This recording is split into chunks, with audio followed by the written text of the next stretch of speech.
ang prayer mo gini siya pinaka first step sa tanang decision making nato. Ang gihimo ni Apostle Paul sa diyang nasa desire nga ma-save ang iyang mga relatives nga mga Israelites.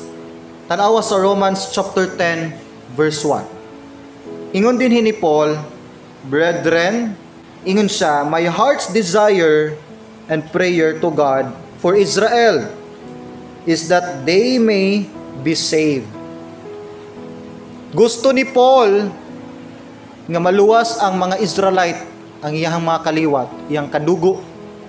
Ug mao nang ginaampo niyag maayo. Pero kabalo mo unsay nagmotivate ni Paul sa pagpray sa iyang relatives? First part sa phrase, my heart's desire. Na ba kay desire sa salvation sa imong loved ones?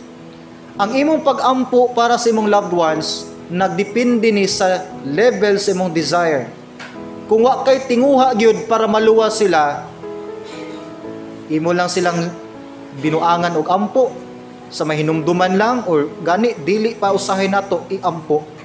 Pero kung nadyo kay tinguha sa salvation sa imong loved ones, diha ka grabe makaampo para nila. Now, gani maging honest ko ninyo, isa sa ebidensya nga tinuod yun kang anak sa Dios na kay desire para sa salvation sa ubang tao, especially sa mong relatives. Isa na sa mga lig-on nga ilhanan nga tinuod yun kang anak sa Dios. Once na kay desire, maglong na ka ba nga unta imong pamilya pod maluwas. For example, usa ka beggar makililimos.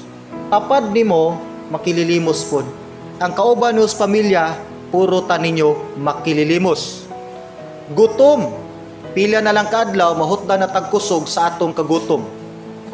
Usa ka buntag na ikaw ang unang ni mata.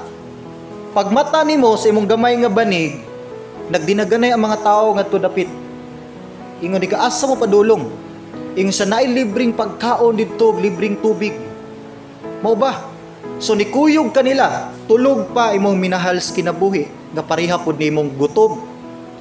Nangadto mo, nangaon, pila ka oras ni balik ka, nga lagsik na kayo, busog na kayo, maayo na kay mong kahimtang. Pagbalik nimo mo'y pagmata sa imong relatives. Kita nimong gutom kay sila, uhaw, luya na king lawas. Ikaw, nga nakabalo ka asa ang source sa pagkaon, nga libre. Sultian nimo sila dili. Ang tao nga wa nagpakabana, way pagbati, dili. Pero kang tao nga nagpakabana jud kanila, imo silang tabangan. Wala nimo ang source sa pagkaon, imo silang birahon, tara mangadto ta sa source sa pagkaon nga libre. Now, the same thing nga kung tinuod gyud nimong nasabtan unsa ang nature sa eternal life, ang free gift of salvation, unsa ang nadawat nimo ni Jesus Christ, di gid nimo idalo pod sa imong relatives ug sa imong loved ones. Once nasabtan gid nimo unsay imong nakuha diha kang Jesus Christ, unsay libre nimong nadawat niya, unsay nature sa eternal life, imo sad gid ning i-share sa imong loved ones.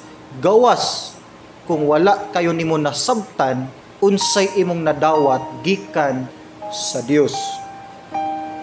Or di nimo ma-share ang wala pa nimo.